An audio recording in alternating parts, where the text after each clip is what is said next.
Newsing everybody, P. Diddy, Puff Daddy, Diddy, whatever the to call him, has been misrepresented.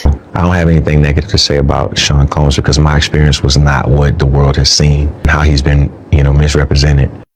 I'm not saying that every man is perfect. I'm not saying that all of us don't have flaws. Forget all that. It's nothing but flaws, everybody. Fail to believe a man that is that intelligent as P. Diddy doesn't know what's right and wrong. Every human has flaws. No one's perfect. We know that. However, calling serial predatory behavior a flaw is an issue, Usher. And this is why. Because it's the same language that abusers use to minimize what's actually happened. No one's arguing that he's been a genius in terms of things that he's created. His Love album, oh my God. I think where it's pissing people off is there's two separate things. He can be a creative genius. He can be a manipulator, a predator, and be a and both things can be true at the same time. Please stop saying that no man is perfect. It's almost like powerful man defend and protect this powerful man so they don't expose one another. So we can't just say that no man's perfect because no human's perfect. We know that. I recognize the valuable contributions that this man made. So many people benefited from what he created. I acknowledge that. That's why I see him as legacy. I suppose we should listen to Usher and yeah, we should be grateful for men like P. Diddy and what they do for the communities. When I think about it, we've been here before. Oh my God, how could I forget? Harvey Weinstein. Look at all the great things that he did for all the women and what how about Jimmy Savile? Jimmy Savile raised so much money and did a lot of fun runs for those kids. He helped all those kids. Oh yeah, we have been here before, haven't we? These types of men do amazing things to almost like distract us from what's actually going on behind closed doors. Who would have thought? What happened to all of the lies that were being spread about Diddy just a few months ago? Remember they were saying that there was videos of him having inappropriate dealings with Justin Bieber, Usher, Meek Mill, French Montana, TD Jakes? Well, the trial just wrapped up. None of that evidence was ever produced. So it's safe to say that was a lie. Remember the baby oil was supposed to be laced with drugs and that when they would rub it on you, you would pass out and that they would assault you, record it, and then blackmail you into signing bad record deals? That evidence never made it into the trial. So it's safe to say that's a lie. Remember they were telling you that there were all of these videos of children being abused by executives from record labels and politicians? That never showed up during the trial. So it's safe to say that's a lie. The only thing that was exposed during the trial is that Diddy's a freaky cuck. And I'm not here to defend Diddy. I'm here to make a point. How these blogs are able to just lie and make up stuff and embellish. And then now when we find out that it's not true, they just move on like nothing ever happened, which is why you should be very careful if you are following these blogs and these influencers, because understand you're not getting news. You're getting propaganda. You're getting absolute lies and smear campaigns, because as a black man, you can make one mistake. And that one mistake you make, they can then amplify it and attach all type of devious, wicked things to you that you didn't even do. But because it's entertaining, because see, if the truth isn't as entertaining as a lie, then the lie will always supersede the truth. Because there's people on social media, the only purpose that they use social media for is to spread lies, is to gossip, is to put their opinions and feelings into things. I'm not here to defend that man, because what he did to Cassie, I believe, is absolutely wrong. But to put all of those other things on this man, and then now the feds couldn't produce any of that evidence. No underage children, no videos of other rappers or entertainers. The baby oil wasn't spiked, and yet no one's saying anything. Everyone just moves on. It just goes to show you how powerful the media is. And you have to understand, be very careful with the information that you consume on here, because most of the stuff that you see are absolute lies and propaganda. What's up, it's Steve Monster Man, man. This video is crazy, man. Usher said that Diddy was misrepresented.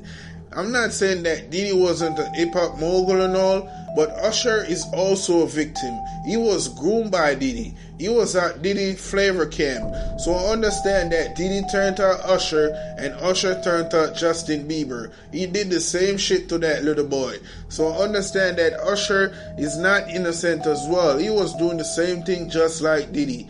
So when he's gonna say that Diddy is a great artist, he's a great producer, I'm not saying that he's not. But all of the bullshit that he done, we had to hold him accountable. Because you was at Diddy's house at the flavor camp and you was bleeding from the butt. Gina did talk about that shit a lot of times, man. They had to rush you to the hospital and then your mom take you and she send you back right to where your butt got hurt.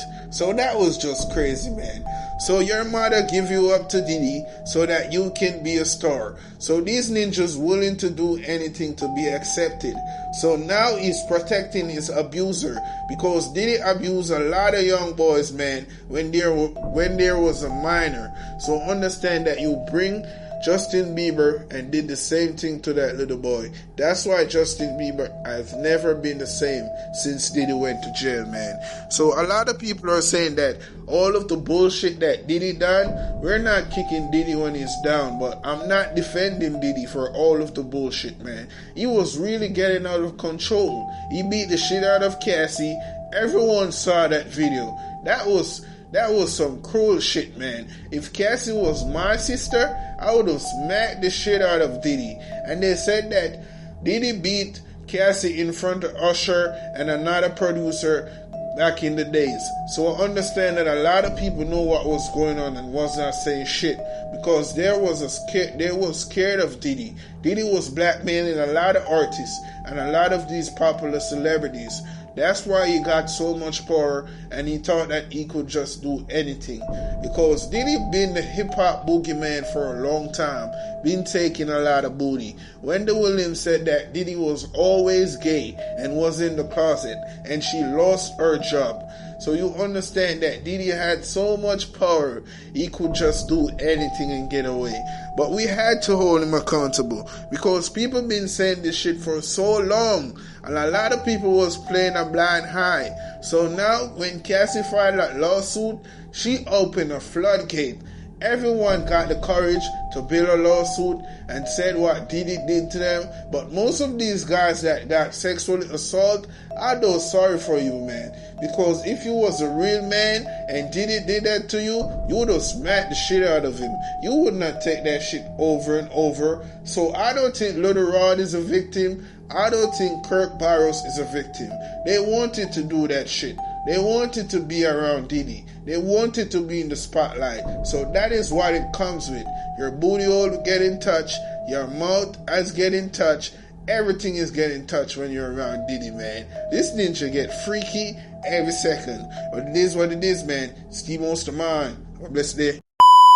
P. Diddy's mouth never closes. Hey guys, it's Dr. Leah here with Juke Tuesday. So we've all watched this P. Diddy documentary. It's a hot mess. It's so sad. So troubling. One thing that stuck out to me and what I'm so happy that people have noticed is that P. Diddy's mouth never closes. P. Diddy has classic mouth breather face. So mouth breather face is characterized by having an elongated, skinny face, a weakened, a round chin. You'll have a gummy smile, and you'll have a mouth that just will sit open at rest. This face shape can also come about from enlarged tonsils or adenoids. A child kind of overcompensates by breathing out of their mouth to get more oxygen. But large tonsils aside, if a child is not taught how to properly breathe through the nose, they will result in breathing through the mouth. So you want to encourage your child to have their tongue at the roof of their mouth and breathe through the nose, instead of the tongue on the floor of the mouth and then breathing through their mouth. Now, what if you're thinking it's too late? You look over at your son, he looked just like Diddy, his mouth is sitting there open. You can still fix this by using braces. You can get braces with something called a palatal expander. It can help broaden out that palate at the top. Now, you're an adult. You can still do orthodontics. However, sometimes people do jaw surgeries, or if they want to go the faster route, they can do veneers, crowns, and things like that to kind of camouflage the symptoms of having these characteristics in the face. I think that's what Diddy did. Diddy did. No, I think that's what he did. I think he probably got a combination of crowns and veneers, some gum surgery to kind of like make that gummy smile that he had not so gummy, and to kind of even out the shape of his teeth. He also grew out some facial hair to hide that chin. We see you. So yeah, let me know if you guys noticed that too when you're watching the documentary.